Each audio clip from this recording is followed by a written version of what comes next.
Introducing Oakley Meta Vanguard, the new performance AI glasses designed for athletes. With hands-free capture on an action-ready ultra-wide camera, powerful open-ear speakers, and built-in Meta AI that syncs with your Garmin devices for real-time insights while you train. Take your performance to the next level with Oakley Meta Vanguard. Athletic intelligence is here. Learn more on meta.com. Wish you could become a morning person? You know the type, up before the sun, early morning runs, first one to the office with donuts and a smile. How do they do it? Easy. With the new Galaxy Watch 8, sleep tracking and personalized insights from Samsung Health help you improve so you can wake up to a whole new you. One who, dare I say it, skips the snooze? It's possible. Train your sleep with Galaxy Watch 8. Learn more at Samsung.com. Requires compatible Samsung Galaxy phone, Samsung Health app, and Samsung account. This episode is brought to you by Nespresso. Gift magical mornings with Nespresso Virtuo Pop. Compact and stylish, Virtuo Pop is made to meet every morning coffee craving. From espresso to coffee, hot or iced, at the click of a button. And celebrate the season with Nespresso's limited edition coffee flavors. Sweet almond and hibiscus, cinnamon and candied tamarind, and festive double espresso. Magic in the making. Shop the holiday gift collection exclusively at Nespresso.com.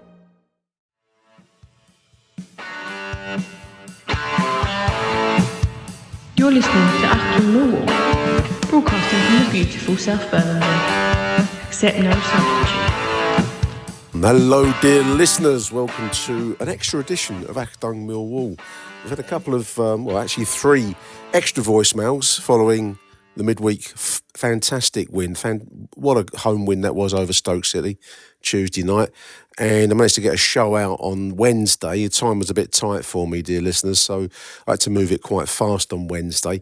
I've had a couple of 3 extra voice notes in actual fact, and I wanted to get them included because I really appreciate it when everyone submits their voice notes to me, and I do like to include them. I don't like to edit or to exclude anyone if I can possibly avoid it anyway. So we're going to run the three incoming voice notes we've received this week. I'll run them back to back. First one is Alex Van Dyke, who mentions a very interesting game if you're in the area, the Den, tomorrow. There's going to be a Millwall Vets game versus some of the chaps I think I overheard whilst I was, having a comfort break the other night at the game. I was in Trap 1, as I said in the previous show, and I overheard the conversation outside with some Icelandic guys, and Alex's message does refer to that, so do tune in. There's a game going on at the Lions Centre tomorrow involving them and the Millwall Vets team, so and a coffee morning, I believe he mentions. Anyway, we'll run Alex's message first, then we'll move on to Glyn Horner and John Rankin, and I shall be back after John's message, so stay tuned.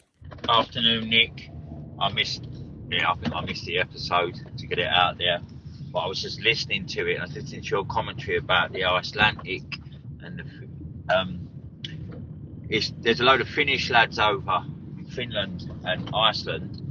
Millwall military vets are playing the Finnish military team on Saturday at the Den. It's in the Lions Centre on the AstroTurf. Millwall military vets are actually playing a couple of military lads from Finland, and they've come over for the week. So they came to the Stoke game, and then they're getting treated to the Leicester game as well. I don't know if anyone's interested. There is a Royal British Legion coffee morning, Saturday morning from 10 a.m. in the Lions Centre.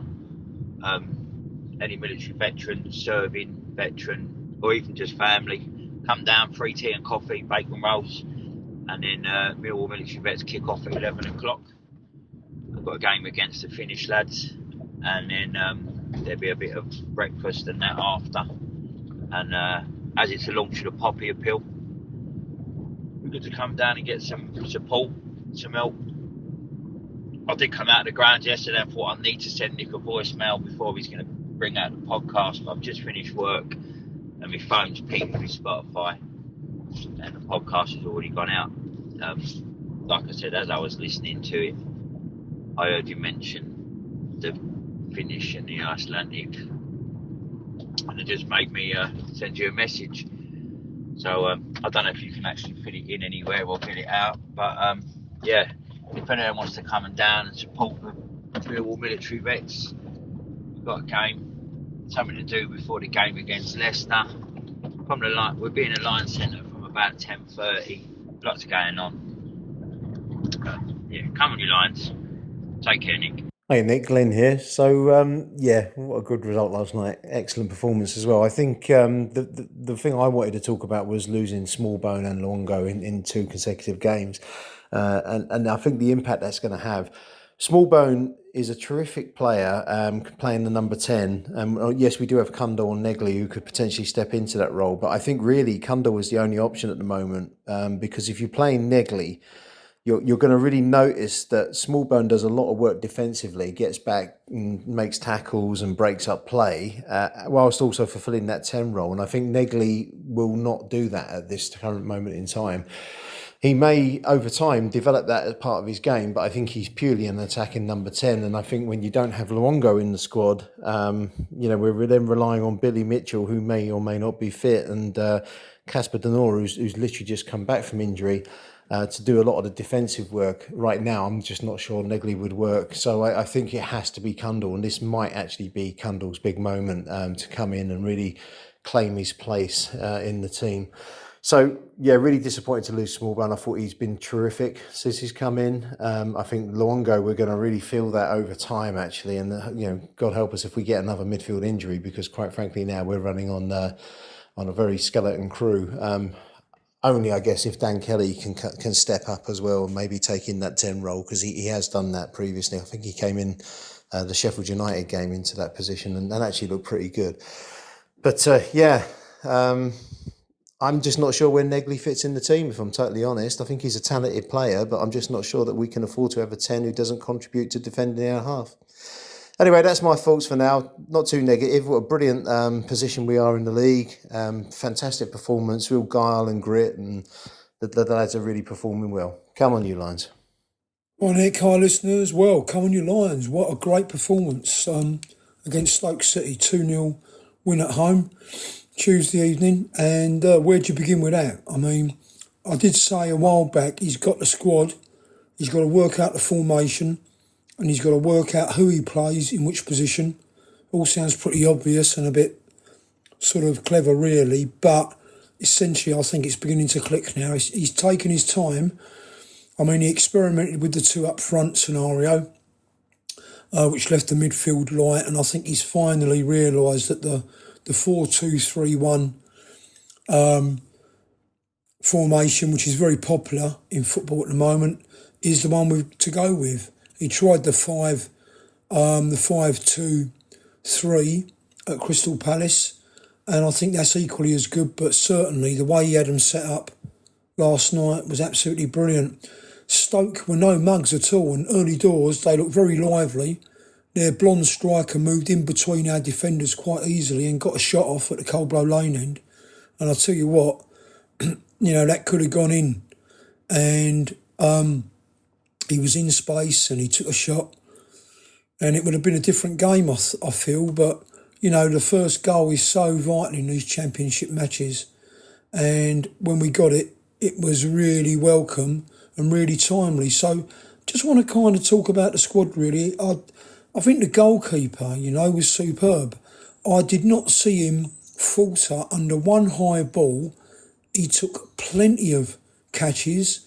And if he couldn't get to the ball, he got a good impact on the ball to fist it out. And he made, again, some great saves. There was one early doors from a header when they got through. And they were a very lively team. And I didn't think he put a foot wrong. And I can't really see why Bender will get back in the team. I would really be kind of amazed, and I'd be very disappointed, put it like that, if Max Crocombe got dropped in favour of Bender. I think he's our first choice on the team sheet, to be honest with you. He got a good goalie. You got something to build on there, and his distribution was good as well. I mean, it wasn't as good as the Stoke goalie, who made some fantastic throw-outs, but it was well competent. It was good. He didn't kick the ball straight out, and he landed it in the middle of players, when he had to. And he got a contact on it when he had to kick it out. And all round, 9 out of 10 for the goalie, really good. Also, our defenders. I'm very impressed with Zach Sturge. I think Ryan Leonard's getting a second win now, and he's really growing into that right back position. And Cooper, well, I've always said, Cooper's had his knockers, and sometimes I've seen him not play so well, but pound for pound, value for money, what a player Jake Cooper is for us. And I will say this, hand or not, and I've said it before, when he plays well, Jake Cooper, we all play well, the whole team does. He is very much the heartbeat, and the talisman of that team. And he had a good game last night, and so did Kramer, rounded off by a lovely goal. Midfield, again, very, very good. I think Derek, when he came on, was great. Casper played his part as well. Luke Cundle, when he came on, was very good. Gutted about Will Smallbone. You can see, though, why these quality players, and he is a quality player, go out on loan, because we're going to pay the wages of someone who's, got, some injury problems. So, obviously the Luongo news as well is not great. That's, that's Arrivederci Massimo Luongo, I think. And that's a shame. But we got that strength in depth, and Luke Cundle came on and did very well. 2 stars of the show for me, the wide men, Ballo, and obviously Aziz. Absolutely brilliant. Ballo was very, very good. There was that outrageous moment when the Stoke player pretended that he'd kicked him in the head to get the game stopped. That's fucking...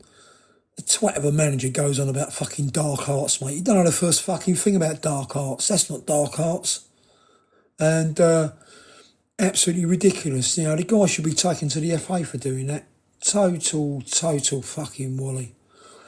And I was really, really pleased with Millwall. A good night at the Den. Lots to build on. We're third in the table. Can you believe it? It's early on in the season as well.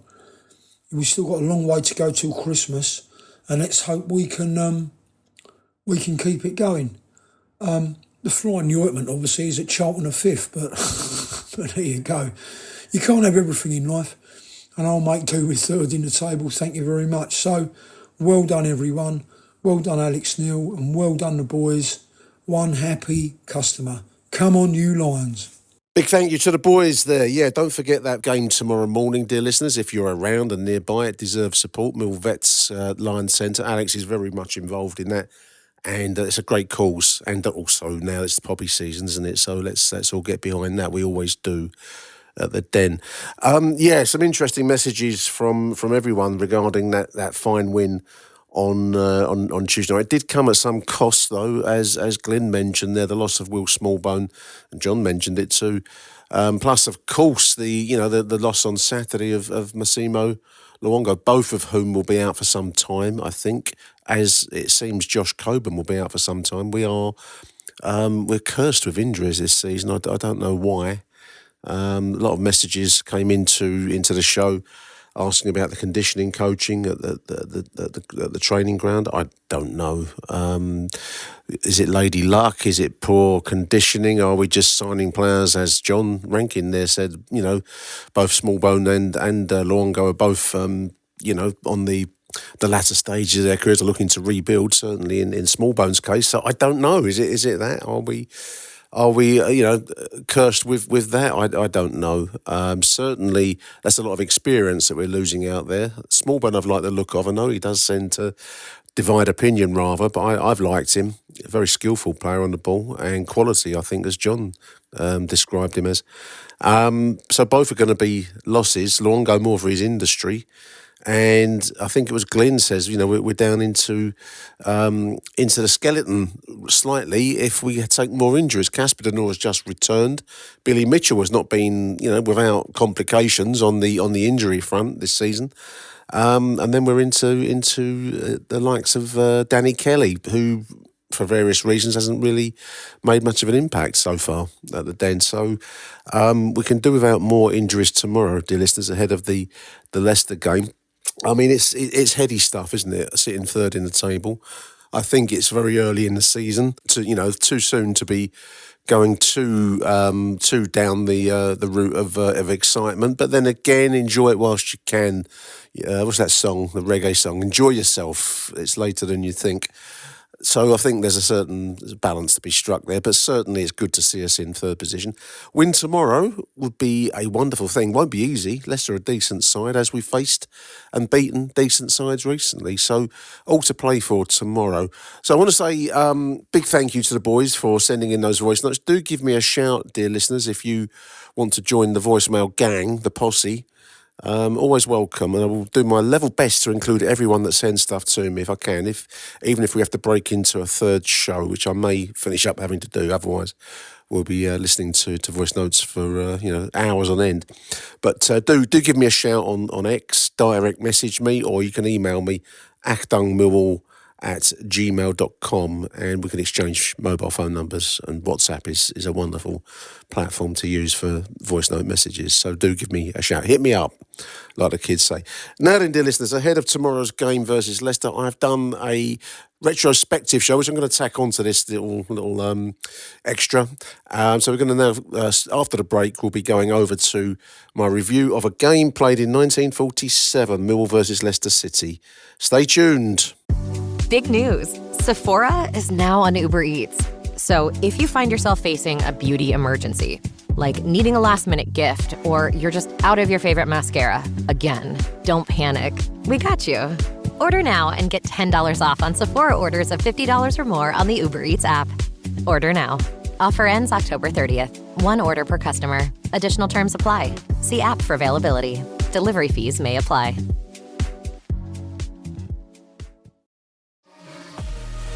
This episode is presented by State Farm. Having insurance isn't the same as having State Farm. It's like expecting the leadership of a team captain on the football field, but getting a sea captain. You wouldn't settle for just anything for your team. Shouldn't it be the same for your insurance? So don't settle for just any insurance when you can go with a leader. State Farm. Like a good neighbor, State Farm is there. Does it ever feel like you're a marketing professional just speaking into the void?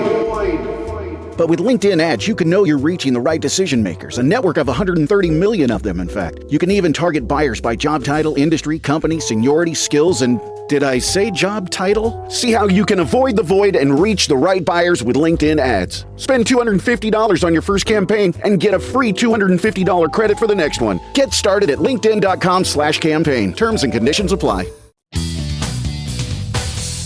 Achtung, Millwall. Hello, dear listeners. Welcome to another retrospective edition of Achtung Millwall. My name is Nick Hart. You're listening to the number one Millwall podcast. And as you well know, we like to look back into the past ahead of any forthcoming fixtures. And this Saturday, of course, we host Leicester City at the Den. So I thought it might be fun just to cast our minds backwards some distance on this occasion, back to 1947, the 4th of April, 1947 to be precise.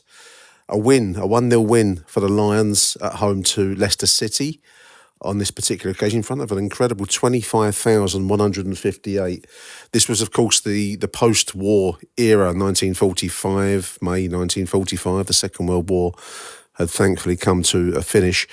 But in many respects, the post-war period was as tough, if not in some respects tougher, than the wartime period. The country had been shattered by the experience and near bankrupted by the conflict. And football in this post-war period was seen as a relief, an opportunity for entertainment. Many sports at this time, cricket, speedway racing, good example. We'll come back to that later in this edition. Saw huge crowds at this time as people sought some enjoyment and relief and joy from life after the long, hard 6 years of conflict. Just by way of example of that, there's a great team photograph of this particular team at Millwall. Millwall side that would win this particular fixture against Leicester City, but the den looks shattered. The team photo is taken with a view of the Ilderton Road end, looking downwards. The old dog track, speedway track, is visible over the back of the Ilderton Road end, but the roof of the stand is shattered following the bombing of the Second World War. The stadium had taken a huge blast in the corner of the stadium, the clock side as was. And the players are wearing various shirts, different coloured blues, different designs. Basically, in this austere post-war period, it was a case of getting together whatever kit was available and playing with what you had. Make do and mend, as my old mum would have put it. So yeah, tough times, listeners. And this was a season where Millwall would just about survive relegation from Division 2. With this, aided considerably by this win over Leicester City, with a 1-0 victory at Coldblow Lane in front of 25,000, as we've said, thanks to a Jimmy Jinks 40th minute penalty. I do have a match report. Not much. This was an Easter Saturday. In actual fact, a Good Friday game, I tell a lie. So there wasn't much press for the game, reportage of the game on Easter Saturday, which was when the papers would have come out. So Good Friday, April the 4th, 1947. I've got one paragraph from the Nottingham Journal, dated Saturday the 5th of April, Easter Saturday. Penalty beats Leicester City, from our own correspondents. Leicester City lost their match with Millwall yesterday by the only goal scored. It was from a penalty for which Millwall, not entirely out of danger of relegation, must have been profoundly grateful. 5 minutes before half-time, Johnson, the home team's outside right, centred, and Harrison, intercepting for Leicester, caught the ball just below the shoulder, with the ensuing verdict of hands by the referee. Jimmy Jinks took the penalty and scored. Although City put in the pressure in the second half, their shooting lacked sting and direction, and the somewhat ragged Leicester defence might have cracked, but for veteran Smith, who was back at right half. That's it. That's the match report. So a 1-0 win thanks to a Jimmy Jinks penalty following a handball just before half time. Now, just to put this in perspective, as I say, entertainment was people craved. So you had 3 games played over the Easter weekend. Good Friday, 1-0 Millwall over Leicester. Easter Saturday, we'd go to Barnsley. Can you imagine that? From Good Friday, travelling up to Barnsley on the Saturday for a 4-1 defeat. I would imagine the players will be shattered, playing next day on the back of a trip to Yorkshire. And then on Easter Tuesday, after the Monday, we would visit Leicester and get beat 5-0 at Leicester. Now, this was an unusual season, dear listeners, in that the winter of 1947 was exceptionally difficult, and games would actually have to be finished across May and June because of the number of postponements from that very, very hard winter. It was one of the toughest times the country has endured because, not only was the country broke, but winter was exceptionally difficult. So many games were postponed.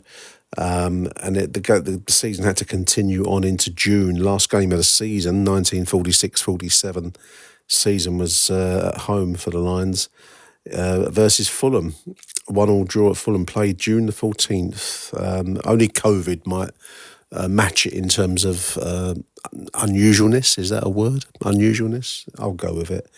So the Lions would escape relegation by a comfortable, I suppose, 7 points in the end.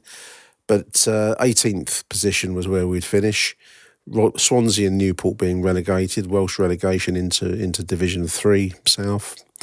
Manchester City and Burnley being promoted that season into the top flight. We were nowhere near that. The team for the Lions from this 1-0 win: Jock Purdy in goal, defenders Tommy Brolly, Len Tyler, midfield I suppose you call them, George Bradley, Walter Macmillan and Bob Kelly. And then the forward line, Johnny Johnson, Vivian Woodward, Jimmy Jinks, we've mentioned, Tommy Brown and Harry Osman, who we will come back to. The team was under the management of club legend, I suppose, Jack Cock, one of the top scorers from the 1920s, and a much-travelled and quite a personality, Jack Cock. Probably not a great manager, although we did avoid relegation, as I say, in this particular division. I think we'd go down the following campaign. So no happy endings there for Jack Cock as manager. Now then, I've picked out 3 players, and these are players that I haven't come across before. And as I say on these shows, one of the nicer parts of doing a show like this is to give mentions and shout outs to players from the past that many of us may not have heard of, in truth.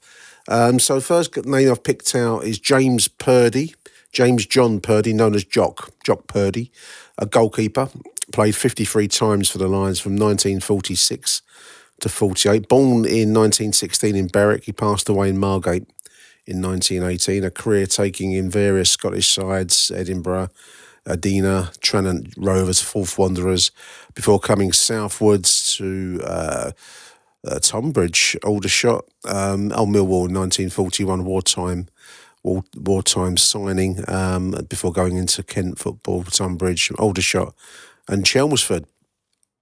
So just to read a little biog from Neil Fissler's wonderful Mill A to Z, do recommend it. It's available on Victor Publishing. I'll stick a link on the show notes for this show. Jock had crossed the Scottish border before the outbreak of the Second World War, 1939 then, and had a penchant for pulling the crossbar down to allow the ball to pass over. So he pulled a crossbar downwards to let a shot go over. That's interesting. That might not. They might call that. What's the modern equivalent of ungentlemanly behaviour, dear listeners? Unsportsmanlike, whatever it is. He pulled the crossbar down to let a shot go over the goal. He was one of the first choice goalkeepers when league football returned post-war. As one of 4 keepers on the Lions books, actually. Charlie Bumstead, Tom Francis and Johnny Burke being the others. He left New Cross after losing his place to fellow Scot Malcolm Finlayson. Jock was a sheet metal worker in Greenwich before moving to Germany to be nearer his daughter, where he worked in a car factory before finishing his days back in Kent in his retirement. Jock Purdy, dear listeners, is not a name I've come across, but that is one of the great things about doing a show like this. It gives a chance to mention a character. Wow, fancy, pulling the crossbar down is one thing, and then journeying to Germany, back in post-war Germany, I suppose. Wow. Before coming back to Kent. Second name from the team list I've picked out is one I don't know that we mentioned, Jimmy Jinks, James Thomas Jinks, born in Camberwell, played for us as a centre forward, 1938 to 48, 50 games, 19 goals. That's a pretty good strike rate for Jimmy Jinks. He passed away in Eltham in 1981. His career taking in Downham Common, must be Downham estate, I think. Fulham, Millwall, Fulham, Luton, Aldershot. Jimmy was a late starter in the Football League at 25 years old after manager Charles Hewitt discovered him playing for Downham Common in the Catford League. Wow. But like many of his generation, World War II intervened. He served in the RAF and this interrupted his progress. His strike against Arsenal took Mill into the FA Cup South final against Chelsea, so he scored the crucial goal that took us in that famous game at Wembley. That was in 1945, I think. War was still on. After the war, he returned to the club for another 3 seasons, but left for Fulham because he felt he didn't feel compatible with the club's style of play. Okay. He moved on to Fulham. Jimmy settled in Bermondsey, working on the Surrey commercial docks in Rotherhithe. Jimmy Jinks, dear listeners, 50 games for the Lions, 19 goals, 1938 to 48, 10 years, but obviously the wartime intervened in that career. Final name is, I've not heard of or come across Harry Osman before. But again, another chance to mention a player from the past here. An outside left, Harry Osman, 1938 to 1948, another player for whom the war would intervene. As 35 games for us, 3 goals in that 10-year period. Born in Bentworth, which I think is West Country. Stand to be corrected. Anyone out there knows different. Bentworth. 1911, he would die in Palm Beach, Florida in 1999. A career taking in various West Country clubs, including Plymouth Argyle as an amateur, then professional, Southampton, before joining the Lions in 1939, just on the eve of the Second World War, it seems, before leaving us amidst some barracking post-war. Harry was Southampton's leading scorer in 1937, so it would have been a good signing at the time. He had speed and quick dribbling skills. He was an eve of transfer deadline signing, but he could only play a handful of games before the outbreak of Second World War. Serving in the Tank Corps, he was wounded in action in Italy before returning to the Den, but he asked to leave after falling foul of the Den's Boo Boys. This is from Neil's book. He managed Canterbury City and Winchester City, where he discovered future Southampton and England international Terry Payne, famous name Terry Payne. He then ran the Wickham Arms pub in Winchester before emigrating to the USA, where he worked as a driver. There's nothing new in this world, dear listeners, and the more you look into the past, the more you see echoes of today. A player clearly of some skill and pre-war at least, some promise, but and wounded in the war, a war hero, you could argue, but none of that counted for much if Millwall were in bad form, and it seems that he was. I've picked out a news clippings. This intrigued me. This is the kind of thing that intrigues me, listeners. A clipping from the news show, from the Evening News, dated 18th of September 1947. Osman wants a transfer, they say. Millwall have agreed to the request of Harry Osman, outside left, to be placed on the transfer list. The player took exception to barracking and asked not to be included in the team for home games. Osman formerly played for Plymouth and Southampton. He must have took a right slagging, mustn't he?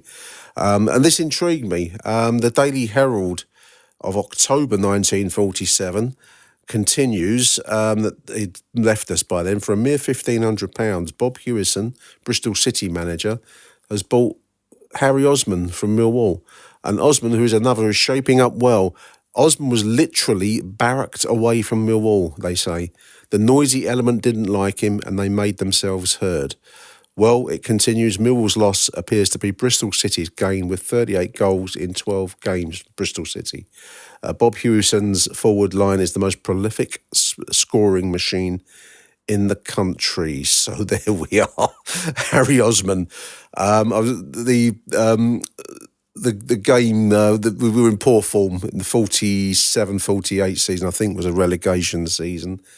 And one of the match reports I found from the newspapers, this is from the, I think it's the Daily Herald, the Weekly Dispatch, excuse me, in August 1947, August 31st.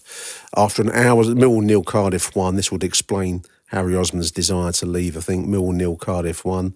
After an hour's play, and for the first and last time in an unbelievably dreary game, there was some movement on the Cardiff right when they scored.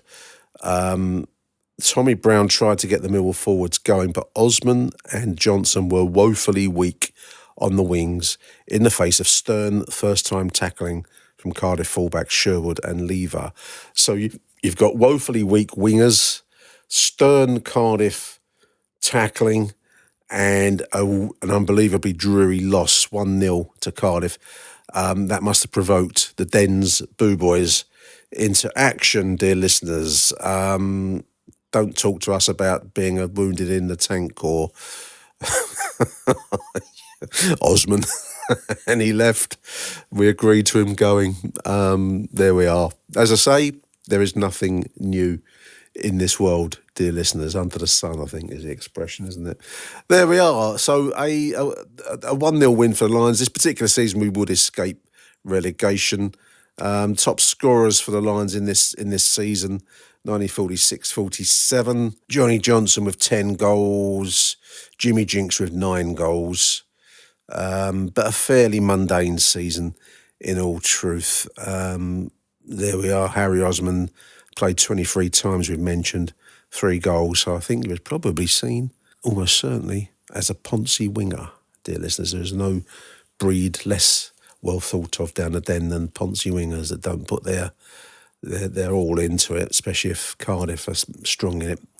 There we are. One last thing before I leave you, dear listeners. I love to look at the front pages of other newspapers. I've dug out the South London Observer. This is all non-Millwall related, but there's a few great stories on the front page of the South London Observer on this particular day, 4th of April, 1947. The main headline is that a mother is scouring the city of London for a missing daughter. She will forgive her, she says, this is the headline, if she can find her.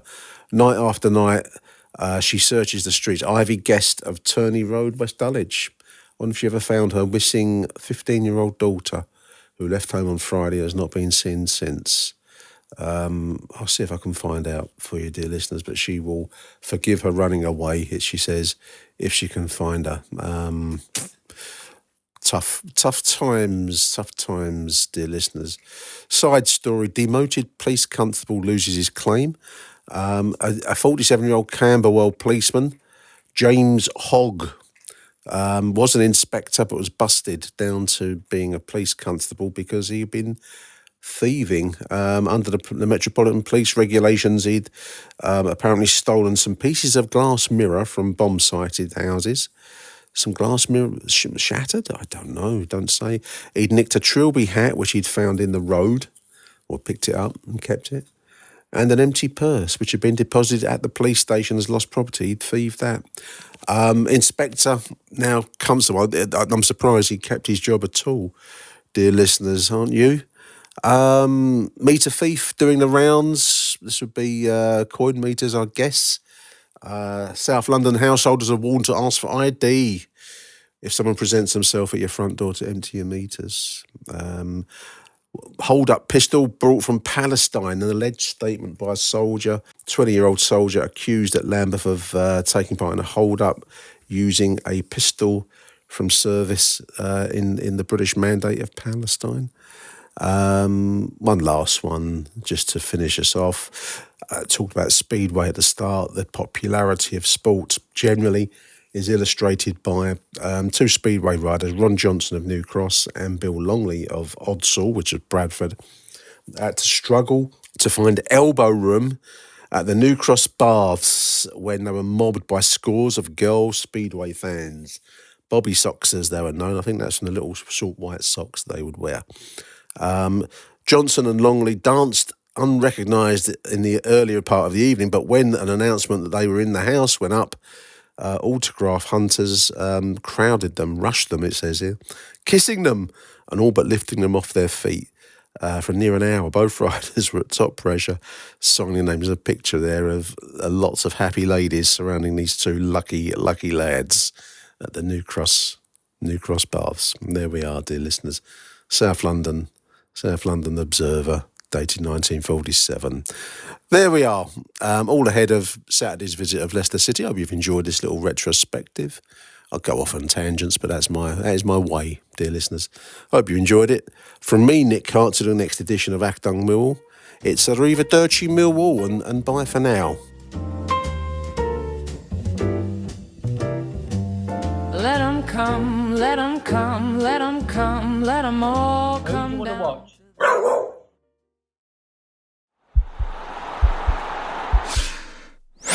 This podcast is part of the Sports Social Podcast Network.